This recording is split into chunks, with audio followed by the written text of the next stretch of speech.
joy to join with you today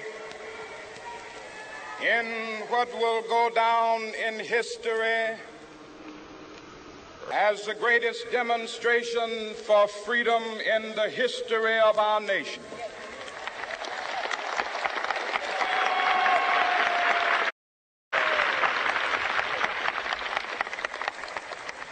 Five score years ago, a great American in whose symbolic shadow we stand today signed the Emancipation Proclamation. This momentous decree came as a great beacon light of hope to millions of Negro slaves who had been seared in the flames of withering injustice. It came as a joyous daybreak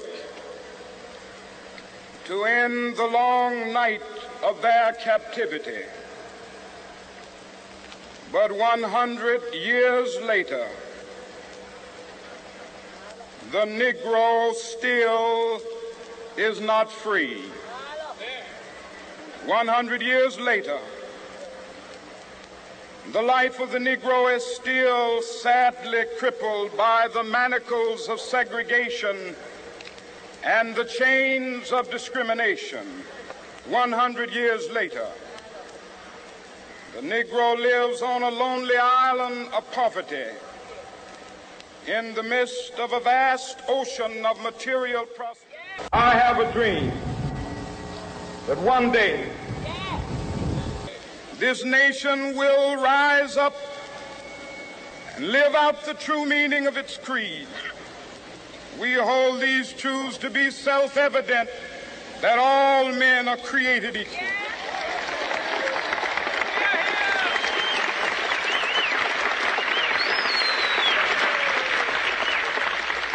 I have a dream that one day on the red hills of Georgia, the sons of former slaves and the sons of former slave owners will be able to sit down together at the table of brotherhood. I have a dream that one day,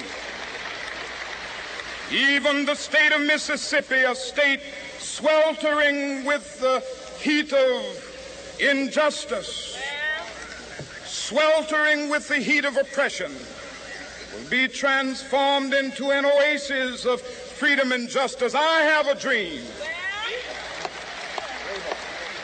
that my 4 little children will one day live in a nation where they will not be judged by the color of their skin, but by the content of their character. I have a dream today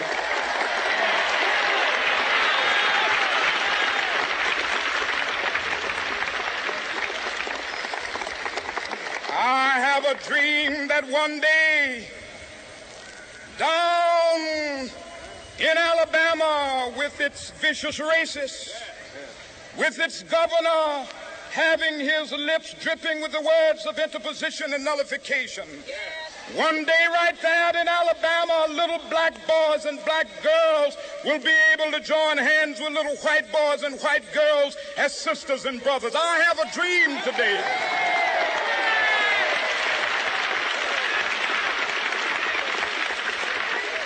I have a dream that one day every valley shall be exalted, and every hill and mountain shall be made low. The rough places will be made plain, and the crooked places will be made straight. And the glory of the Lord shall be revealed, and all flesh shall see it together. This is our hope. This is the faith that I go back to the South with. With this faith, we will be able to hew out of the mountain of despair a stone of hope. With this faith, we will be able to transform the jangling discords of our nation into a beautiful symphony of brotherhood. With this faith, we will be able to work together, to pray together, to struggle together, to go to jail together, to stand up for freedom together, knowing that we will be free one day. This will be the day. This will be the day when all of God's children will be able to sing with new meaning, my country, tears of thee. Sweet land of liberty, of thee I sing. Land where my fathers died, land of the pilgrim's pride. From every mountainside, let freedom ring. And if America is to be a great nation, this must become true. And so let freedom ring. From the prodigious hilltops of New Hampshire, let freedom ring. From the mighty mountains of New York, let freedom ring. From the heightening Alleghenies of Pennsylvania, let freedom ring. From the snow-capped Rockies of Colorado, let freedom ring. From the curvaceous slopes of California. Not only that, let freedom ring from Stone Mountain of Georgia. Let freedom ring from Lookout Mountain of Tennessee. Let freedom ring from every hill and molehill of Mississippi, from every mountainside.